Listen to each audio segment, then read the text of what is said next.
So I wanted to go through a couple more examples of how you need to start thinking about functions and the fact that the input and the output come together as a pair. They're not separate things. You know, the x and the y have to come together when you're talking about a function. So I just wanted to look at a couple problems and answer these 4 questions. And, you know, they are questions here. You know, the x value is anything that's inside of the parentheses is your input, or in this case, the x value. And so what part A is asking here is, when x is 1, what is y? And all we have is this graph to get this answered from. So, well, you have to start somewhere. So we're going to start with the idea that we know our x value, we know our input, and that it's 1. And so the only place we can look right now is anywhere up and down where x is 1. Well, we're looking for something very specific. We're looking for the line. So for this function here, and again, it is a function because it will pass our vertical line test. So for our function, when the input is 1, our output has to be 3.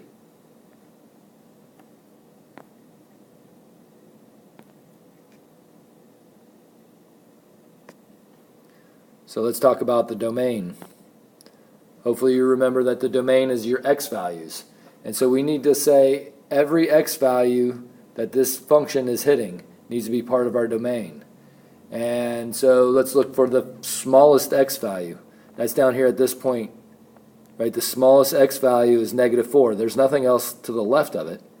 And then all of these x values are hit until we get to x is 3. And that's where it stops. So our domain is all numbers from -4 all the way to +3.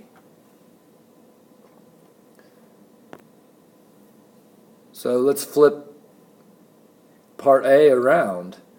You know, in part A we had our input. We knew our x was 1. We figured out that the output, or y, was 3. And now we're starting in the reverse order. We know what our output is, in this case 2, and we want to know what our x value, our input, is. So again, all we can do is start with the information we know, which is y is 2. And in this case, we're sitting right on it. Here's where y is 2, and we're already on the line. So what is the x value right there? Well, it's 0. So the only x value that we find on 2, like, right, we go both ways, nothing else, no other line is being hit, or the function is not showing up anywhere else besides 2. So again, what x value gives us an output of 2? Well, x being 0 does. And remember that range, part D here, range is the y values. So we're looking up and down. What's the highest y value here? Well, the highest point is 4.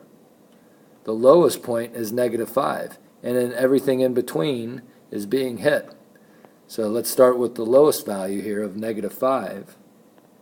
And then everything all the way up to 4 is where our range is. So let's go through this process one more time. We'll just go a little bit quicker here.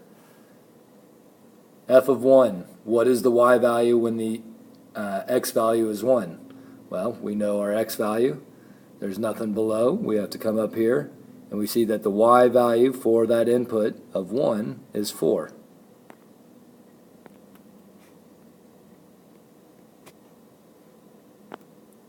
So then the next thing is domain. What are all the x values that are being hit? Well, the furthest left is -3. And we go through all of this, no skipping, right? We go through it all, and we get to the x value of 4, everything in between being hit. So then the domain should be -3 all the way to 4.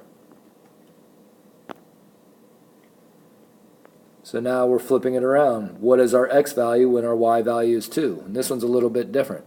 But we start here at 2, and you can see that there's actually 2 x values that produce the same output. Okay? So that's fine to be. That still keeps it as a function. So one of those x values was -1, and the other x value was 3.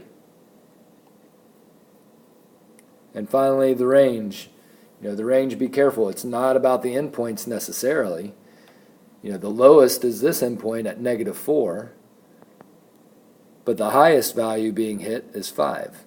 Okay, it's not down here. It's up at 5. All of these are all the y values being hit.